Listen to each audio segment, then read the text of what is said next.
అద్భుతమైన వీడియోలు ఖడ్గం మినిస్ట్రీ అనే ఈ ఛానల్లో బైబిల్కి సంబంధించిన ఇలాంటి లేటెస్ట్ వీడియోస్ అప్డేట్స్గా వస్తాయి. ఈ ఛానల్ని సబ్స్క్రైబ్ చేసుకుని వాళ్ళు సబ్స్క్రైబ్ చేసుకోండి. ఇవి సేవకులకును విశ్వాసులకును సండే స్కూల్ పిల్లలతో సహా క్రైస్తవులైన ప్రతి ఒక్కరికి బైబిల్ని అర్థవంతంగా చదవటానికి ఎంతగానో సహాయపడతాయి. ఆల్రెడీ ఈ వీడియోలన్నీ ఈ ఛానల్లో రెఫరెన్స్లతో సహా వివరముగా ఉన్నాయి. చూడండి, బైబిల్ని అర్థవంతంగా చదవండి. పౌలు శీలలు ఏం చేశారంటే ప్రార్థన చేయటానికి బయలుదేరుతున్నారు. ఈ కార్యం అయిపోయిన తర్వాత ప్రార్థన స్థలానికి బయలుదేరుతున్నాడు. వాళ్ళు ప్రార్థన స్థలానికి బయలుదేరుతున్నప్పుడు ఒక చిన్న అమ్మాయి వాళ్ళతో పాటు వస్తా ఉన్నది. వచ్చి, ఈ మనుషులు సర్వోన్నతుడైన దేవునికి దాసులు, వీళ్ళు ఈ ప్రాంతానికి ఎందుకు వచ్చారు అంటే రక్షణ మార్గాన్ని తెలియపరచుటకు వచ్చారు అని ప్రకటిస్తుంది. వీళ్ళకన్నా అమ్మాయి ముందు వీళ్ళని వెంబడిస్తూ ప్రజలకు చెప్తుంది. ఇంతకు ఎవరయ్యా అమ్మాయి అంటే పుతోను అనే దెయ్యం పట్టింది అమ్మాయికి. ఆ దెయ్యం పేరు పుతోను. ఆ దెయ్యం పట్టిన అమ్మాయి ఆ ప్రాంతంలో సోద చెబుతుంది. సోద చెబుతూ తన యజమానులకి గొప్ప లాభాన్ని సంపాదించి పడుతుంది. సోద ఎందుకు చెబుతున్నదయ్యా అంటే దెయ్యం బట్టి చెబుతున్నది. అక్కడ ఉన్న వాళ్ళు ఏం చేశారు పెద్దలు, ఆహా ఇది మంచి అవకాశం, దీన్ని క్యాష్ చేసుకోవాలని ఇక ఒక దేవతగా కూర్చోబెట్టారు. ఆ అమ్మాయి దగ్గరికి ప్రజలు వస్తున్నారు. చెప్పమ్మా పలాందేంటి పలాందేంటి అంటే రాబోయే సంగతులు చెబుతా ఉంది దెయ్యం బట్టి. రాబోయే సంగతులు దెయ్యం బట్టి చెబుతా ఉంటే అక్కడ ఉన్న వాళ్ళందరూ ఒక దేవతగా ఆరాధిస్తున్నారు. ఆహా దేవత దేవత. యజమానులకి ఏంటి, ఆమె ఎప్పుడైతే ఒక ప్రవచనం చెప్పిందో ఒక మాట చెప్పిందో వీళ్ళు డబ్బులు ఇస్తుంటే సరికే యజమానులకు మంచి లాభం వస్తుంది. యజమానులకు మంచి లాభం వస్తుంది, బాగా డబ్బు వస్తుంది. కాబట్టి తమ వ్యాపారం అభివృద్ధి పడతా ఉందన్నమాట. ఆ దినాలలో లాభ సాధనం అయిపోయింది. బాగా గమనించండి, మనుష్యుడు మన దగ్గరికి డబ్బు న్యాయంగా వస్తుందా, సంపాదన న్యాయంగా వస్తుందా అన్యాయంగా వస్తుందా ఆలోచించుకోవాలి ఎప్పుడైనా. అంతేగాని అన్యాయంగా డబ్బు వస్తుంది, అన్యాయంగా బ్రతుకు తెరుగు ఉంది, అన్యాయంగా వస్తుందని సుఖ సంతోషం ఉందని ఆశపడి దాని మీద కన్నేస్తే తేడా పడుతుంది. హల్లెలూయా. దెయ్యం పట్టి ఆమె సోద చెబుతా ఉంటే వీళ్ళు దాన్ని క్యాచ్ చేసుకుంటున్నారు. దెయ్యం పట్టి ఆమె ప్రవచనం చెబుతుంటే వీళ్ళు దాన్ని సొమ్ము చేసుకుంటున్నారు. ఇలా అనేక దినాలు జరుగుతా ఉన్నది. వీళ్ళ ఉద్దేశం ఏంటంటే ఎవరు ఇడిపోతే నాకెందుకు, ఎవరు అసత్యంలో ఉంటే నాకెందుకు, ఎవరు నాశనం అయితే నాకెందుకు, నా పొట్ట గడుస్తుందిగా, నా కుటుంబం పొట్ట గడుస్తుందిగా, ఇక అది చాలు, ఆ అమ్మాయి ఏమైపోతే నాకెందుకు, అది చాలు అని అనుకుంటున్నారు. వీళ్ళు స్వార్థపరులు, యజమానులు స్వార్థపరులు. ఒకనొక దినములో వీళ్ళు అడుగు పెట్టారు అక్కడికి. వీళ్ళను చూడగానే ఆ అమ్మాయి సోద చెప్పటం ఆపేసి వీళ్ళ గురించి చెబుతుందంట. ఈ పట్టణానికి, ఈ ప్రాంతానికి, ఈ చోటికి వచ్చిన వీళ్ళు ఎవరో తెలుసా? వీళ్ళు సర్వోన్నతుడైన దేవుని బిడ్డలు, దేవునికి దాసులు, రక్షణ మార్గాన్ని మీకు చెప్పడానికి వచ్చారని ఆ అమ్మాయి చెప్తుందంట వీళ్ళకి. హల్లెలూయా. దెయ్యానికి భక్తులు ఎవరో, భక్తిహీనులు ఎవరో బాగా తెలుసు. అది గుర్తుపెట్టుకోండి ఎప్పుడైనా. ఏదైనా ప్రాంతానికి వెళ్ళిపోయినప్పుడు దెయ్యానికి తెలుసు భక్తిపరుడు ఎట్లుంటాడో, భక్తిహీనుడు ఎట్లుంటాడో, ఆరిపోయినోడు ఎట్లుంటాడో, వెలిగినోడు ఎట్లా ఉంటాడో. కాబట్టి ఆ వ్యక్తికి దెయ్యం భయపడుద్ది. దెయ్యానికి మనం భయపడం, భక్తిపరుడు భయపడడు. గుర్తుపెట్టుకు ఎప్పుడైనా. భక్తిపరుడు చూసి దెయ్యం భయపడా. నువ్వు ఏ ప్రాంతంలో ఉన్నా అదేం చేస్తుందంటే, అదిగో భక్తుడు వచ్చాడు ఇక్కడికి, దేవుని బిడ్డ వచ్చాడు ఇక్కడికి, దేవుని ఆరాధించే బిడ్డ వచ్చాడు, అది భయపడాలా. వీళ్ళను చూసంట అది మాట్లాడుతూ ఉన్నది, దెయ్యం మాట్లాడుతూ ఉన్నది. వీళ్ళు చెప్పాలనుకుంటుంది, అది చెప్తుంది, స్వార్థ ప్రకటిస్తూ ఉన్నది ఊరికి. జనం ఆశ్చర్యపోతున్నారు. అరే ఈమె మాకు సోది చెప్పుద్దని మేము వస్తే ఏమేంటి వాళ్ళ గురించి చెప్తా ఉంది ఏంటి? నీకన్నా శక్తిమంతుడా ఆ దేవుడు, నీకన్నా బలవంతుడా ఆ దేవుడు, నిన్ను మేము ఆరాధిస్తుంటే నువ్వే ఆయన గురించి చెప్తావేంటి, వీళ్ళ గురించి చెప్తావేంటి? ఆశ్చర్యపోతున్నారు. డూప్లికేట్ ఎప్పుడైనా డూప్లికేటే, అది ఏదో ఒక రోజు అంతమైపోద్ది. అబద్ధం, అన్యాయం ఏదో ఒక రోజు దాని యొక్క ఆట కట్టక తప్పదో. భక్తిహీనత ఏదో ఒక రోజు లయమైపోక ఉండదో, లయమైపోద్ది. నటన ఎంతో కాలం ఉండదో, ఏదో ఒక రోజు దానికి అంతం వస్తుంది. సత్యమే నిలబడుద్ది, సత్యమే గెలుచుద్ది. హల్లెలూయా. ఏం గెలుచుద్ది? సత్యమే గెలుచుద్ది. సత్యాన్ని ఆరాధిస్తున్నారు, సత్యం వైపు తిరుగుతున్నారు, సత్యంలో నడుస్తున్నారు. ఇక వాళ్ళకి భయపడక ఇంకెవరికి భయపడుతుంది? దెయ్యం. ఇక వీళ్ళను చూసి ఆ విధంగా అరుస్తుండేసరికి పౌలు గారంట ఆ అమ్మాయి చూస్తున్నాడు. ఏంటి దెయ్యం బట్టి చెబుతావు? అది ఎవరి అమ్మాయి అంటే ఈ ప్రాంతంలో ఒక దేవతగా చలమలయ్యి ప్రవచనాలు, అబద్ధ ప్రవచనాలు చెప్పుకుంటూ జనాన్ని మోసం చేసి తమ యజమానులకు లాభం సంపాదించి పెడుతుంది దెయ్యం. ఆ అమ్మాయిని కూడా పాడు చేస్తుంది పాపం. ఓనకు వచ్చినప్పుడల్లా ప్రవచనం. కాబట్టి చూసి ఒకనాడు ఏమన్నాడంటే, ఆమెలో నుండి నువ్వు వెళ్ళిపోమని యేసుక్రీస్తు నామమున ఆజ్ఞాపిస్తున్నాను అన్నాడు. అంతే. హల్లెలూయా. అదేం చేసింది? మారు మాట మాట్లాడకుండా వెళ్ళిపోయింది. ఇంకెందుకు ఉంటుంది అది? దానికి తెలుసుగా భక్తిపరుడు ఆజ్ఞాపిస్తే సూర్యుడు ఆగింది. ఆ రోజులో సూర్యుడు ఆగాడు. యెహోషువ అంటే భక్తిపరుడు నోటికి అంత పవర్ ఉంటది, అంత శక్తి ఉంటది. వెళ్ళిపో అనగానే నన్ను టచ్ కూడా చేయాల. వెళ్ళిపో అనగానే ఆ మాట కంటే అది భయపడ్డదంట. భయపడి ఇక వెళ్ళిపోయింది. వెళ్ళిపోయిన తర్వాత ఇక ఈ అమ్మాయిలోంచి ప్రవచనం రావటంలా, సోదరి రావటంలా. ఇదివరకు లాగలేదు, ప్రవర్తన చేంజ్ అయిపోయింది. దుష్టుడు ఉన్నప్పుడు ప్రవర్తన వేరు, దుష్టుడు లేనప్పుడు ప్రవర్తన వేరు. దుష్టుడు ఉన్నప్పుడు ఆ ప్రవర్తన వేరుగుంటుంది. దుష్టుడు పోయిన తర్వాత ఇక ఆ ప్రవర్తన ఉండదు. ఇక సోది చెప్పట్లా. సోది చెప్పకపోతే జనాలు డబ్బులు ఎందుకు ఇస్తారు? ఇయ్యరు. ఇక యజమానులే ఇప్పటి వరకు అన్ని సమృద్ధిగా వస్తానని ఆశపడి సంతోషంతో ఉంటే ఇప్పుడేమిటి ఇక సోది చెప్పట్లేదు. ఇందుకు కారణం ఏమిటి? ఏమిలో ఉన్న దెయ్యాన్ని ఎవరైనా కొట్టారు అంటే ఎవరో కాదు, ఇదిగో ఈ మనుషులు వచ్చారా ఇక్కడికి. హల్లెలూయా. ఈ మనుషులు వచ్చారు, ఆజ్ఞాపించాడు, అది వెళ్ళిపోయింది. కాబట్టి గొప్ప లాభం పోయింది, డబ్బు పోయింది. వీళ్ళు డబ్బు పోయింది అనుకుంటున్నారే కానీ అన్యాయం చేస్తున్నాను అనుకోవద్దా, అక్రమంగా చేస్తున్నాను అనుకోవద్దా. మనం తినే ప్రతి రూపాయి న్యాయబద్ధంగా ఉండాలి. అన్యాయం చేత వచ్చింది ఎప్పుడు ఆశించకూడదు, అది ఉండదు, పోద్ది. వాళ్ళు ఏమనుకున్నారు? లాభం పోయింది. అచ్చో నువ్వేమన్నా న్యాయానికి సంపాదిస్తున్నావు, లాభం పోయిందంటానికి. నువ్వేమన్నా ధర్మానికి కట్టుబడి సంపాదిస్తున్నావా, లాభం పోయిందంటానికి. రాత్రి పగులు చెమటొచ్చి కష్టం చేసి సంపాదిస్తున్నావా, లాభం పోయిందంటానికి.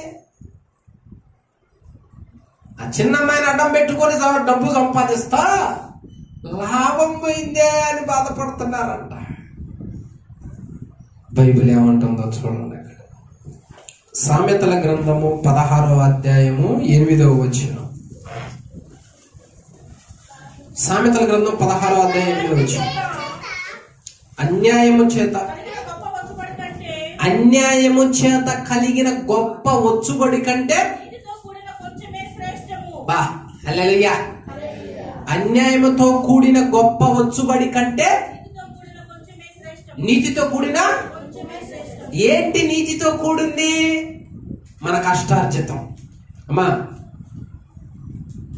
ఫలానికి పోయి ఒక 100 రూపాయలు సంపాదించామనుకో, అదే శ్రేష్టమైంది దేవుడి దృష్టిలో, అదే న్యాయమైంది, అది తింటే తృప్తి కలుగుతుంది, నీకు జీర్ణమైంది.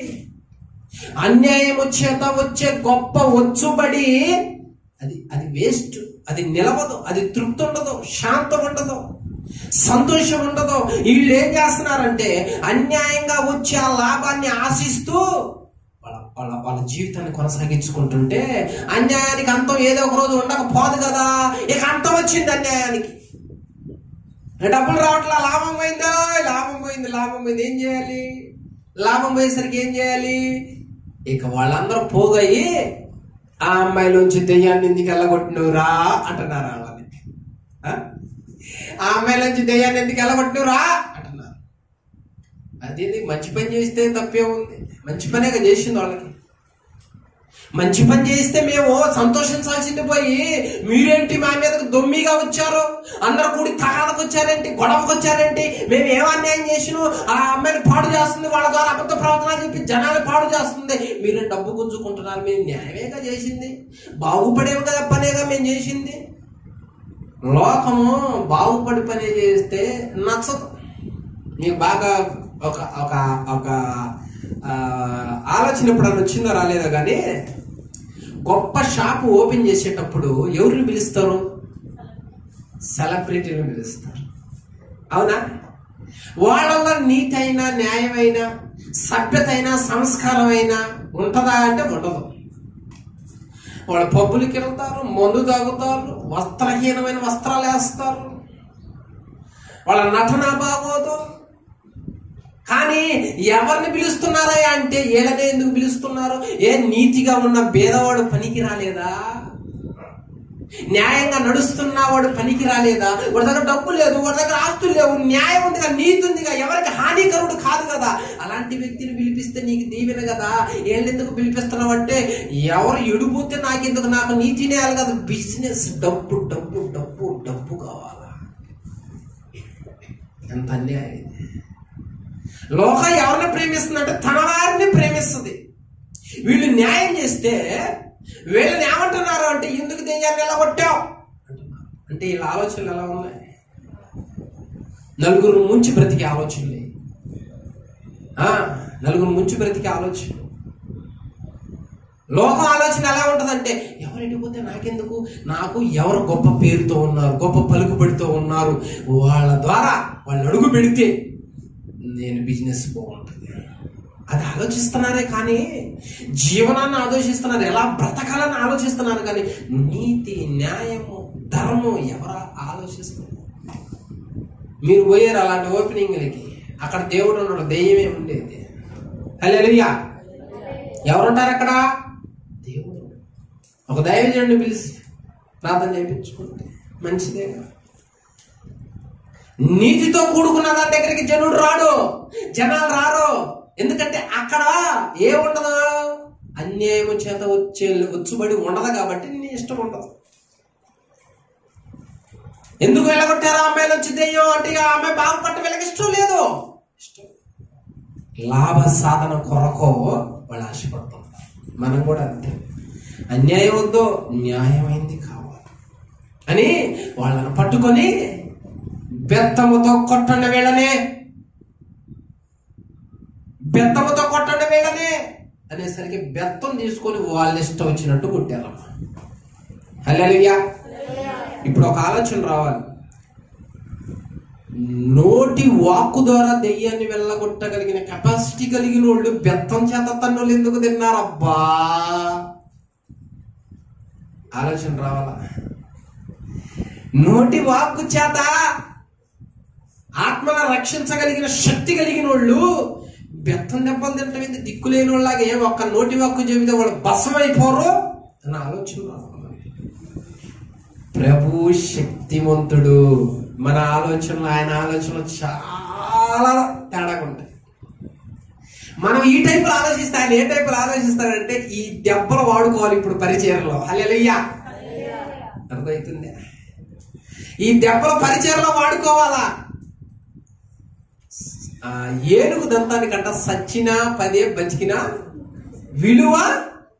క్రైస్తవుడు చెరసాలలోకి పోయినా వాడి విలువ తగ్గదు, బయట ఉన్న విలువ తగ్గదు. అంటే చెరసాలలోకి పోయిన పని ఆగదు, బయట ఉన్న పని ఆగదు, అక్కడ సువార్త ఆగదు, ఇక్కడ సువార్త ఆగదు, ఇక్కడ ప్రార్థన ఆగదు, అక్కడ ప్రార్థన ఆగదు, ఎక్కడైనా వాడు సింహమే అనగానే స్తోత్రం చెప్పాలి.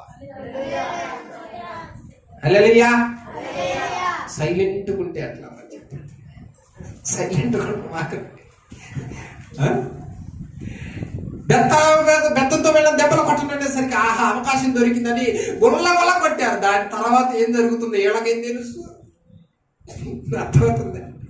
కొట్టి చెరసాలలో వేసి వాళ్ళ కాళ్ళకి బొండ బిగించారు. బొండ అంటే ఒక పెద్ద చెక్క, ఆ చెక్కలో కాళ్ళు పెట్టి తాళం వేస్తారు తప్పించుకోకుండా. ఇద్దరిని జైల్లో వేసినారు. జైల్లో వేసారు. వీళ్ళే దెబ్బలు తిని ఉన్నారు, బంధకాలతో ఉన్నారు, చెరలో ఉన్నారు. నీకు అర్థమవుతుందా నీకెందుకు శ్రమ వస్తుందో, నిన్నెందుకు దేవుడు ఆ శ్రమలో ఉంచాడో, నీకెందుకు ఆ కష్టం వస్తుందో. నోటి వాక్కు ద్వారా గంటల తరబడి ప్రార్థన చేయగలిగిన శక్తి నీకున్నదే. నువ్వు మాట్లాడితే ఎంతో మంది రక్షించబడ్డారే, అద్భుత కార్యాలు నీ ద్వారా జరిగాయే. అయినా ఈ శ్రమ ఏందని నువ్వు అనుకుంటున్నావేమో, అయినా ఈ బాధ ఏందని అనుకుంటున్నావేమో, అయినా ఈ దుఃఖం ఏందనుకుంటావు, ఈ పేదరికం, ఈ అనారోగ్యం, ఈ అప్పులు ఎందుకు అనుకుంటున్నావేమో. అక్కడ ఒక కార్యం జరగబోతుంది. హల్లెలూయా. వాక్యం తెలియకపోతే అన్ని అనర్థాలే వస్తాయి. వాక్యం తెలియకపోతే అన్ని అనర్థాలు. సాతాను గడు ఏం చేస్తాడు బాగా గుర్తుపెట్టుకోండి. వాడే రాత్రి పగులు నిద్ర లేకుండా ఏమో మనల్ని ఎడగొట్టడానికి దొరుకుతాడు. మనల్ని ఏమో ఇంత కష్టం వస్తే నీకు ఇంత కష్టం వచ్చింది, నీ కంటికి నిద్ర లేదు, నీ పొట్ట కన్నం లేదు, నీకు కుటుంబంలో వచ్చుబడి లేదు, నీకు సరైన ఇల్లు లేదు అని వాడేమో మనల్ని శోధిస్తాడు. వాడేమో నిద్రకారాలు లేకుండా తిరుగుతూ ఉంటాడు. వాడు శ్రమ పడేదేమో వాడు చూసుకోడు, మనల్నేమో నీకు ఇంత శ్రమ అంటాడు. ఈ వాక్యం తెలియని వాళ్ళందరూ నిజమే కదా నా మధ్య బండ. అప్ప ఎంత బ్రెయిన్ రా నాయన. చెవి దేశకపోయి ఎవరికి అలా శంఖ ఊదేవాడికి ఇస్తే ఊదొదిలి పెడతాడు. దేవుడు వాక్యానికి నీ చెవి, దేవుడు వాక్యానికి దేవుడు అంత అజ్ఞాన, అంత పవర్ కలిగిన వాళ్ళని దెబ్బలు కొట్టడానికి అజ్ఞానం అనుకున్నావు కాదు. అక్కడ ఒక పని పెట్టాడు వాళ్ళకి. అక్కడికి ఎలా వెళ్ళగలమంటే దెబ్బలు తినే వెళ్ళాలి అక్కడికి. దాని తర్వాత ఏం జరుగుతుందంటే ఊహించని మలుపు, ఊహించని కార్యం, ఊహించని గొప్ప అద్భుతం జరగబోతుంది. అది దెబ్బలు తిన్నారు కదా, ఇక రాత్రికాల సమయం అయింది సీరియల్ చూడటానికి.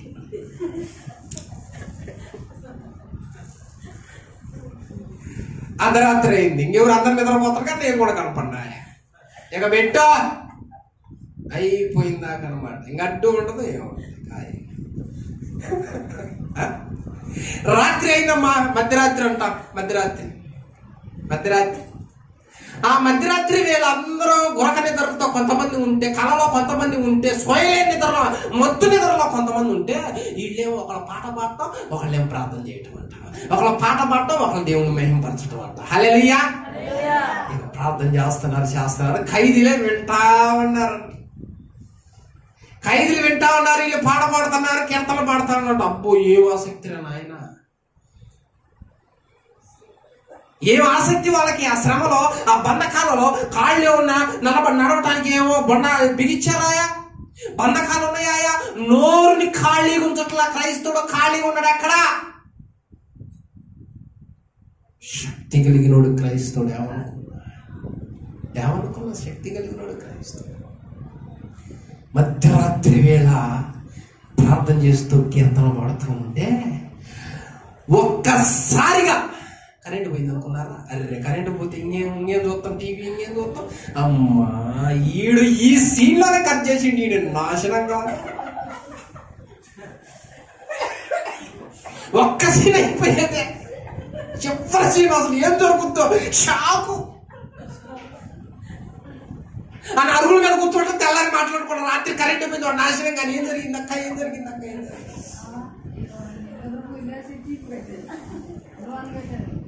హల్లెలూయా.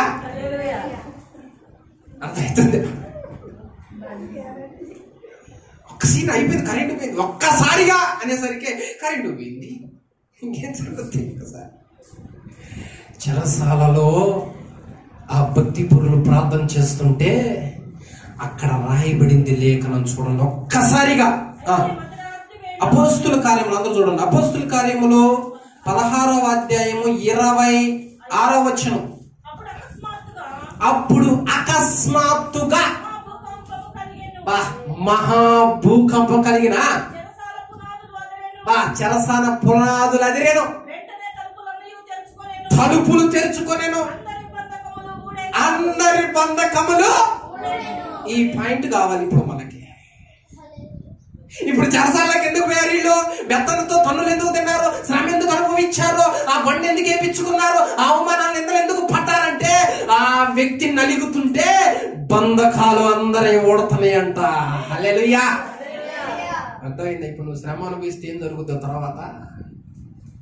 నువ్వు శ్రమ ఎందుకు నిన్ను ఎందుకు శ్రమ పడుతున్నావు? నిన్ను ఎందుకు అక్కడ పంపించాడు? ఆ ఇనప కొలువులో ఎందుకు నిన్ను అప్పచెప్పాడో? ఎందుకు అక్కడ ఉండమన్నాడో? ఎందుకు భరించన్నాడో? ఎందుకు శ్రమ పడాలంటే నీ దెబ్బలు కొంతమందిని బ్రతికిస్తున్నాయి, కొంతమంది బంధకాలను పెంచుతున్నాయి, కొన్ని ఆత్మలు రక్షించబడుతున్నాయి. ఆ పని కొరకు పంపించిండమ్మ వాళ్ళని అక్కడికి. అది వాళ్ళకి తెలిసింది, మనకు తెలియాలక. హల్లెలూయా. అర్థమైందా అమ్మా? అందరి బంధకములు ఏళ్ళగా ఓడాల్సింది,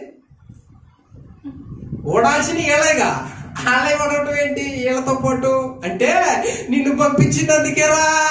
నువ్వు ఓర్చుకుంటేనే ఒక తల్లి కనేటప్పుడు ఎంత ప్రసవేదన పడుతో, ఎంత బాధపడుతో, ఆ తర్వాత దానికి నొప్పులకు తగ్గ ఫలితం వచ్చినప్పుడు సంతోషం వచ్చినట్టు నువ్వు శ్రమ అనుభవిస్తున్నప్పుడు, వేదన అనుభవిస్తున్నప్పుడు కొంతమంది నీ మీద ఆధారపడ్డారు. నీ కుటుంబం నీ శ్రమ మీద ఆధారపడ్డది, నీ ఓర్పు మీద ఆధారపడ్డది, నీ బంధకాల మీద ఆధారపడ్డది, నీ సహనం మీద ఆధారపడ్డది, నీ శ్రమ మీద ఆధారపడ్డది. దానిలో ఏ మాత్రం తొలగకుండా, అవిశ్వాసం చూపించకుండా జాగ్రత్తగా నడుస్తుంటే బంధకాలు పక్కన వాళ్ళే ఊడిపోతున్నాయి, ఊడి పడిపోయాయి, తెగిపోయాయి. హల్లెలూయా. ఆ అద్భుతం దేవుడు మన ద్వారా చెప్పేయటానికి తీసుకెళ్తే మనమేమని ఆలోచిస్తామంటే ఇంకొక విధంగా వాక్యం చెప్పేటప్పుడు ఆలోచించకుండా పక్కడు ఆలోచిస్తే వాడికి ఏ బంధకాలు లేవు, వాడి శరీరం బాగుంది, వాడికి అన్ని సుఖాలే, కోరుకున్న తిండి తింటున్నాడు, కోరుకున్న వైపు వెళుతున్నాడు, వాళ్ళ పిల్లలు బాగున్నాయి. ఈ ఆలోచన వస్తున్నాయి అంటే మనలో వాక్యం లేదు. సాతానుడు ఎత్తుకుపోయాడు. విత్తువాడు విత్తనములు జల్లుకుంటా వెళ్ళెను, కొన్ని రాతి నేలలో పడెను, కొన్ని త్రోవ పక్కన పడెను, కొన్ని మంచి నేలలో పడెను, కొన్ని ముళ్ళ దుప్పలలో పడెను. ఏ నేలలో పడ్డావు? రాతి నేలలో పడితేనేమో కొంతకాలమేనంట అది విశ్వాసం. వేరు కిందకు పోదు, వేరు బతికితేనే మరి బండట వస్తుంది. ముళ్ళ దుప్పల్లో పడితేనేమో అది కొంతకాలం ఎదిగిన తర్వాత ఈ ముళ్ళేంది, ఐహిక విచారం లోక సంబంధమైన నాకు లేదు, అట్లా జరగట్లేదే అని ముళ్ళ చెట్టు అంట అణిచివేస్తుంది. మంచి నెల త్రోవ పక్కన పడ్డామంటే ఇంక లేదు నీకు మార్పు. మంచి నెలలో పడ్డవాడు ఫలిస్తాడు. మంచి నెల పడ్డానికి దేవుడి సన్నిధికి వచ్చిన వాక్యం జాగ్రత్తగా చూసుకోవాలా, జాగ్రత్తగా వినాలా, చెబుతున్నప్పుడు చెవి వాక్యానికి ఇవ్వాలా.